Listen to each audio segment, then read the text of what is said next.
Hi everyone, welcome back to Splash Page, and we continue our series on The Boys Season 1 and 2 recaps to make sure that you are ready to watch Season 3 when it comes out in a few weeks. Today we will be covering Season 2, Episode 4. And with that said, let's jump right in. We open on and then continue to see a bunch of these first-person interviews of women talking about relationships. There's no context. Other than that, all you could tell is all of these women might be slightly crazy. The news is pinning the blowing up of an apartment building on what they are calling a super terrorist. Frenchie, trying to comfort Kimiko, attempts to kiss her, but that doesn't go well for him.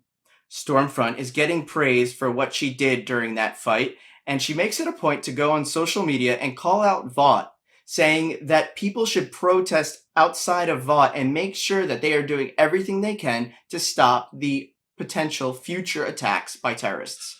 Homelander sees this and is furious and he flies off into the woods. We then see Madeline, who I remember getting her brains fried out in Season 1's finale. She goes to Homelander and really creepily gives him a cup of milk. Side note, there's been a lot of weird things that happen on the show so far, but Homelander's milk fetish might be the creepiest. As we spend more time with Homelander and Madeline, we start to see that this isn't the Madeline that we remember. She's very submissive to Homelander and agrees with whatever he says. She puts in his mind that he could potentially start over again with the Seven before she starts to have a weird reaction. We then find out that this is not Madeline at all, but rather the shape-shifting soup named Doppelganger, who was used early on in the first season to blackmail the Oklahoma senator. Butcher and Mallory meet and discuss the soup that is blowing up people's heads. They know they need to catch this person as their powers are just too dangerous. Mallory then gives Butcher a clue and asks him to find an old superhero from the 70s called Liberty. She's located in North Carolina, so either he or one of his teammates has to go find out more from her. Before Butcher leaves, Mallory gives him a piece of paper and says she's found Becca. With the new information Butcher got from Mallory about Becca's whereabouts, he plans on attacking the Vought compound completely by himself. He attempts to put Mother's Milk in charge of the group now that he anticipates that he'll die, and Mother's Milk basically calls him an idiot. Homelander corners Starlight in an elevator and says that Maeve asked him not to kill her, but that she has let him down again by not killing Hughie when he ordered her to. She says that she's not with Hughie and that he broke her heart so bad that she wanted to kill him, but she's just not a murderer. She wanted to turn him over to the police. Homelander, since he can see her heartbeat, believes her. Then we have Black Noir show up in what can only be considered the security room.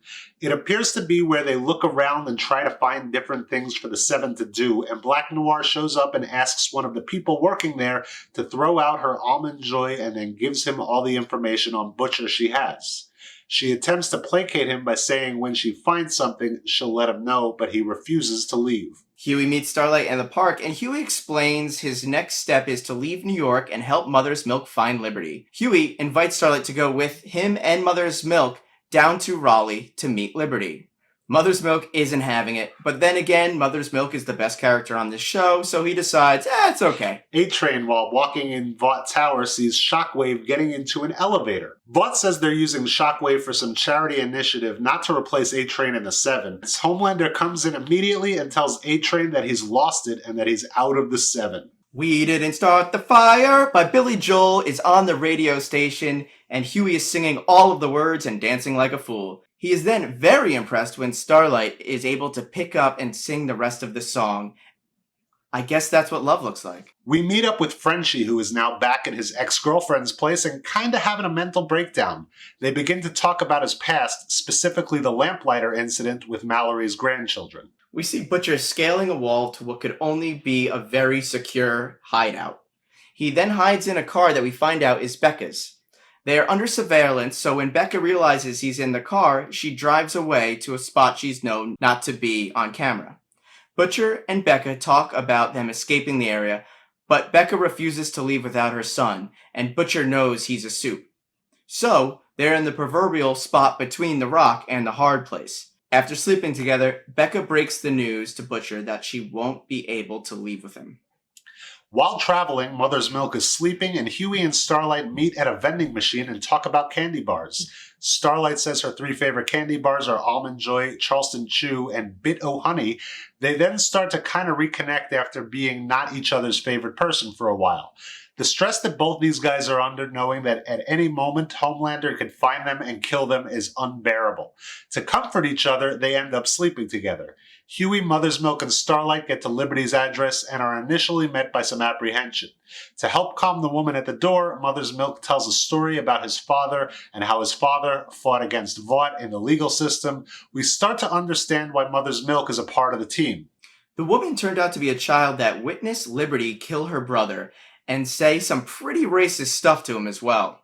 They then were paid off by Vought to never talk about this incident again, at the total of $2,000. You could tell that the woman is afraid that Liberty will come back and kill her. Hughie tries to calm her down by saying that no one's heard from Liberty in 50 years. She's probably dead by now. But the woman says no. She goes over, grabs a newspaper, and says this is her right here, pointing to a picture of Stormfront. On a talk show called In Depth with Maria Menounos, Homelander is asked why the Seven is so white. They quote statistics about the volume of superheroes that are minorities, and Homelander responds back that they have A-Train, who's African American, and that they have a gay superhero in the team. At this moment, you could see Maeve is incredibly uncomfortable, as he then outs Maeve to the reporter on the air. So it's now public knowledge that Maeve has had a relationship with a woman. After a threat from Homelander after the show, Maeve comes clean that she is in a relationship. Homelander gets increasingly angry about Stormfront and her social media presence.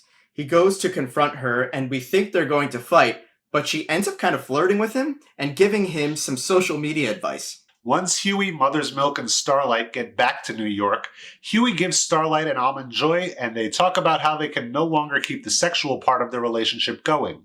Starlight feels like if she has Hughie, she will let her guard down and feel comfortable and happy, and she's not in a situation where she could afford to not be stressed and suspicious all the time. We then find out the reason for all of the interviews of the different women. They are to find a wife for the Deep based on the the collective that he's a part of. They think his image will be better if he's married. The Deep picks the hottest one. However, the person running the session and part of the cult tells him who his wife will be. The episode ends with Homelander going back to see Doppelganger as Madeline. We can instantly tell that Homelander is not happy and not in the mood to play house. Doppelganger, frightened, turns into Homelander as he thinks it might be his best chance to make Homelander happy, and yet another very disgusting moment. Homelander then kills Doppelganger and says he no longer needs anyone else. That was episode 4. For episode 5, click over here. We are giving away 2 toys. The first is a Vax toy, and the second is a Percy toy. And we will be giving them away once we hit 2,500 subscribers. Just make sure you subscribe to our channel and leave a comment on this or any of our videos, and you'll be entered to win for free. Good luck to you all.